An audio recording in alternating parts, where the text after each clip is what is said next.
Asa mo ang airport? Di ami sa kuan, dinhat sa kuan para dahan sa bus. Paingon ni Tatay Digong. Dito gyapon sa ship. Nakoy mga kailang mga Pilipina. Hanigi kan siya sa Pilipinas pa. Gahapon ni abot.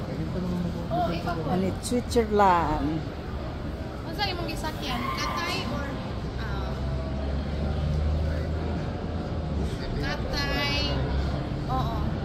Or China Airlines? Barato siguro ma'am. China? Hindi ba? Oh, oras. Oh. Bag- China man among gisakyan sa November nakauli ni. China. China Airlines. Pila Mo po ato sa Taiwan. Wala pa yung 1,000. 800. Return. Return. Euro? Oo, 1,000 euro. Pila man na? Uwi na yan. Mga 50? 60. Naas. Mga 60 na lang. 60,000 pesos. Yan. Palit mo ticket, mga pila ka bulan pa. Kuan May, 6 months. 6 6 months. months ahead? Oo. Ayaw po na 6 months ahead. Oo. Para makabarato ang kabarato.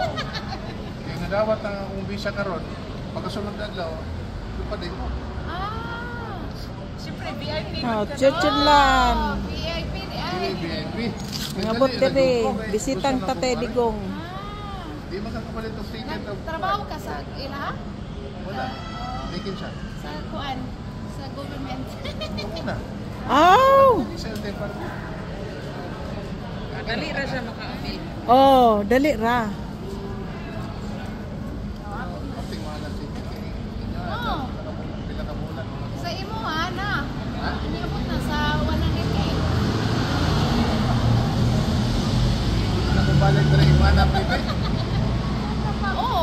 Kay kalit man imo Kay kwan mo ka, dapat 3 months before. Ha? Saan nga magbuwag 3 months before kung ang visa na magkaroon ng kailangan na ang pag-fire biyahe? last minute.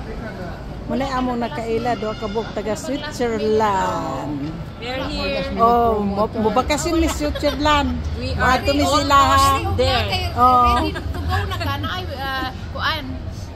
Promo. Ang ako, Kanigikan pa ni Pilipinas. Hindi mo po mo isang ticket, nagawang pa po visa. So, Ah. mag-book siya.